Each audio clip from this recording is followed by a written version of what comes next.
Hello everyone, welcome back to Alex Nines, and in today's video I'm going to be talking about Konstantinos Mavropanos and how he has been just immaculate over the last couple of months and how he's really become one of our most important players to the team. But first of all, welcome to Alex Nines. If you could do me a huge favour and like, comment and subscribe, that would be amazing. And yeah, we're going to talk today about a player that I think has changed the opinion of a lot of West Ham fans, if not all West Ham fans. Obviously I can't say that for sure, but the love we have for the Greek god Konstantinos Mavropanos has just massively improved, hasn't it? It's not just to do with the performances, because yes, the performances have been brilliant, but it's to do with the belief and the desire from him as a player. I think that really has made a difference to how we view Mavropanos, in the essence of his began to just show this fighting spirit that we previously had never seen from him, and to a certain degree has kind of made himself one of the first names on the team sheet. Like, I really never want to see a centre-back partnership without Mavropanos now. Maybe not because of the technical brilliance, because I do think, if you ask me to be honest, I think maybe Todibo and Disasi have a better technical ability, both of them, but I think in terms of that fight, in terms of that West Ham spirit, in terms of that player that you know will get you results, it has to be Mavropanos. And I'm not just talking about the Man City game. I think the Man City game encapsulated everything that we love about Mavropanos. I think it showed exactly what we desire out of a centre-back. That never say die attitude, that need to perform at such a high level, and also just defending the ball with your life. You know, when we talk about West Ham players and the West Ham way, I've never really bought into. I don't, like, no West Ham fan can really describe it. So things, it's just like, whenever you ask West Ham fan what the West Ham way is, everyone's got a different answer. I get it's kind of like just a phrase, a term that goes around, and it means something different to each West Ham fan. But I think Mavropanos has the West Ham way. And it's not about winning trophies, not about performances, but it's about giving your all on the pitch. But that's just how I view West Ham. The West Ham way to some people is attacking football and, you know, going for it at 100%, which to me, that's just not West Ham. I don't really care about style of play. I'm a results-based guy. I don't mind a slow counter-attack. I quite enjoy a nice little 1-0 where you get a goal in the last 2 minutes and you've been defending the whole time. And on a level, I really enjoyed the Man City game, which I know is ridiculous because we basically did nothing all game, but I thought it was a really good defensive performance, and it really shows the determination of your players a lot more than a free-flowing game of football. Now, don't get me wrong, I also would love to see West Ham just dominate teams. Isn't that fun? You know, it's not stressful for you as a viewer, as a fan. You just get to watch your team absolutely dominate the league. But I kind of like it when we show that fight and determination. You know, we get out, we get an easy 1-0 win, or we come from behind in a two-leg, you know. I like it, you know, in the European night. Sevilla will always live in my memory. I remember being in the pub that night at uni. It was an incredible night. And you get those moments because of players, I think, especially at West Ham. We are certainly a collective of players who we're not the strongest one in the league by any means necessary, but what we've shown in the last few weeks is a squad that is determined to just give their everything. Not always. I think there have been some performances recently where that hasn't been the case. I think Aston Villa, I think you could tell the players either A, didn't believe in the tactics, or B, just gave up pretty quickly. I don't know which one it was, but one that didn't give up was Mavropanos. He literally played the game of his career, you know, against Man City, and then was man of the match in that one. So you can tell that he's gave his all, even when the tactics maybe didn't work. I think you could tell the players really weren't buying into what Nuno was suggesting that day.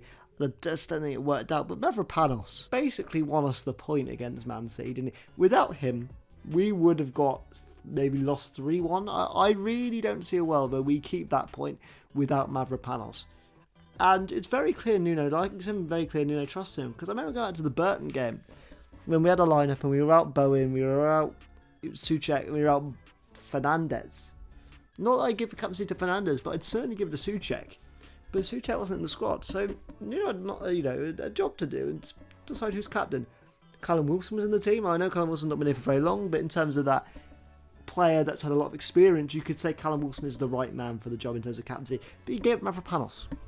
You could have given it to Areola. Areola would have been another great shout in terms of just, you know, time in the squad, how long he's been there, he knows the team, he knows what we need. But you gave Mavropanos. And that was like, oh, okay.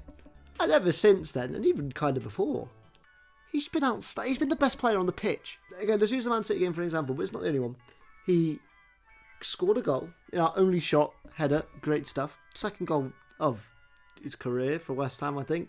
The last one was against Arsenal, and that amazing performance. And then, the game after, we put in a terrible display, but the one man that we said, you know what, he gave us absolutely everything and played really well, Konstantinos Mavropanos.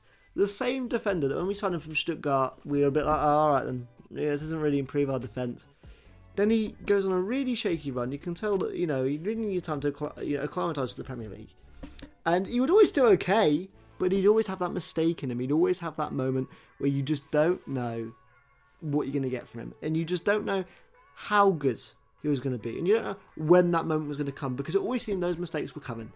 And sometimes they'd happen in moments where it didn't matter if he made a mistake. You'd always have 1 or 2 games of the season where he would make a big mistake in a massive defensive moment, and it would cost us points. And we never want to see him in the team. I remember there was a time, I don't agree with this at all, whenever he gets subbed on or start, the London Stadium would boo him. And I never buy into that. If it's me, I don't boo any player that puts that shirt on.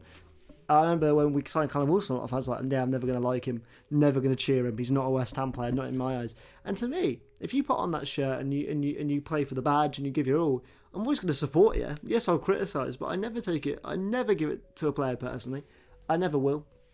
Even when I think their head's out the game, because you don't know what's going on in their personal life. Like Paqueta, was I happy that he got sent off? No. Was I happy in the moment? If I was making a YouTube video, would I have been quite reactionary to that? Probably.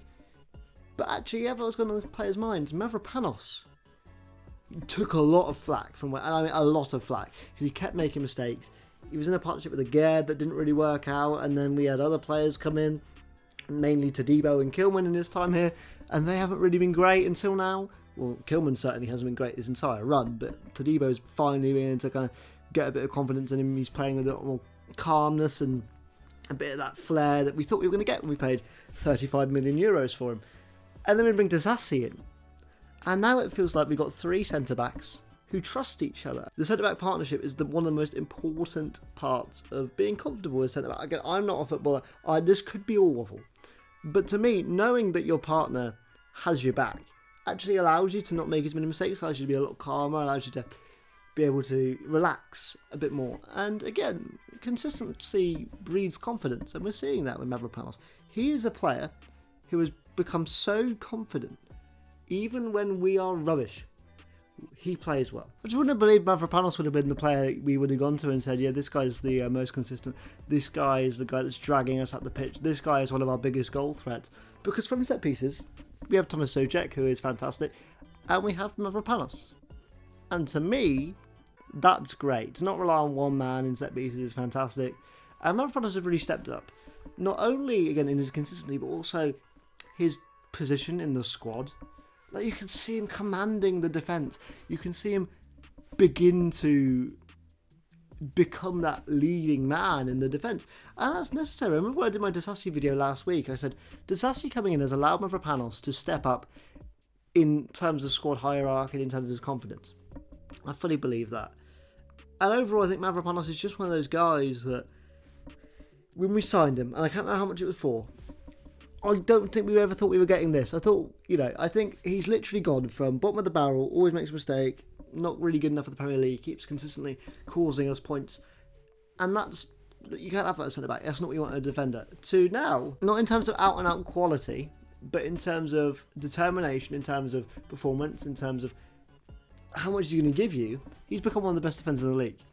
If you asked me now, and I get as a West Ham bias, but if you told me now, the 2 centre-backs I would want to start for me at West Ham, I'd obviously say William Saliba, and I'd say Mavropanos, because, and that is not in the world, it's not on actual skill or ability, it's just on current form and current, who do I think is going to stop a goal going in the back of the net?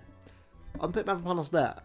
Again, it's got nothing to do with his actual defensive ability. I'm not saying that I'm not saying that Mavropanos is better than Virgil van Dijk. I'm not saying he's better than Gabriel. I'm not saying he's better than Ruben Diaz.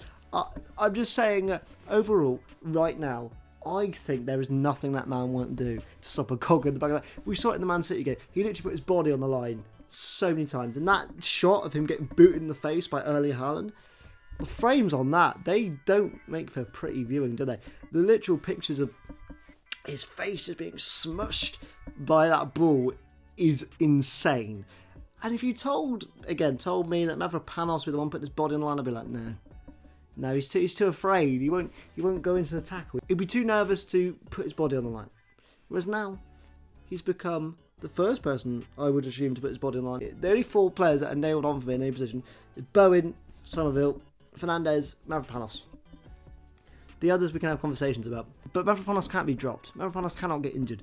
Not because I don't trust Todibo and Dizazi. I don't want to see a defensive lineup this season without Mavropanos in it. I will feel so much more terrified without Mavropanos being in this team. And if you told me that 2 years ago, or even a year ago, let's go back to a year ago, you told me this. I wouldn't have believed you. I wouldn't have believed you. I would have gone, what? That's a joke. I would have gone, how bad have we got that Mavropanos ends up being our best player? And the thing is, it's not even like he was our best player when we were rubbish. He's become our best player now when we got good. He's become our best player since we've started to turn our form around. And I really like him. I'd generally saying, get him signed on a new deal if we stay up. Obviously, he's not going to sign a new contract if we go to the championship because he's too good for the championship. But I would be saying, if we can stay up, I'd get him on a new deal because I don't think his transfer value is as high as his value to the team. Like Thomas Souček, for example. Thomas Souček will not go for a lot of money because overall, in terms of his footballing ability, he's not the best. But in terms of his effort and in terms of his impact on games, money isn't an object because you can't really quantify that in money. It's not really how football transfers work. Football transfers work on longevity, on quality on the ball, and overall there are better players than Souček. You can name countless of them. But look at his goal contributions, look at his set piece defence, look at how he does everything inside both boxes. In between the boxes, not the best player in the league, a bit slow, not really great on the ball. But overall, in terms of his effort, in terms of his contributions, it's worth its weight in gold. And Mavropanos, I think, is going in the same category as me. Maybe not, your most clinical defender, but he's made some really important tackles. He's put his body on the line. He's scored some important goals. I mean, that moment where he literally stopped a goal from Man City going in on the line, and he does that. Remember when Lucas Paqueta would win a throw-in in a game where we were 1-0 up or something like that, and we really needed it, and we were trying to wind the clock, and he'd punch like that. Like that, to me, is what Mavropanos just did. He's becoming that Lucas Paqueta-esque sort of, yes, we need every little moment counts. And you can see it's breathing his confidence. So yeah, I would sign Mavropanos on a new deal. I think he's the most important player to West Ham right now. And I think with him in the team, we're going to concede less goals. But let me know what you guys think in the comments down below. Please do like that and subscribe. Would you sign Mavropanos to a new deal if we stay up? And as always, I will see you guys next time. Take it easy and bye-bye.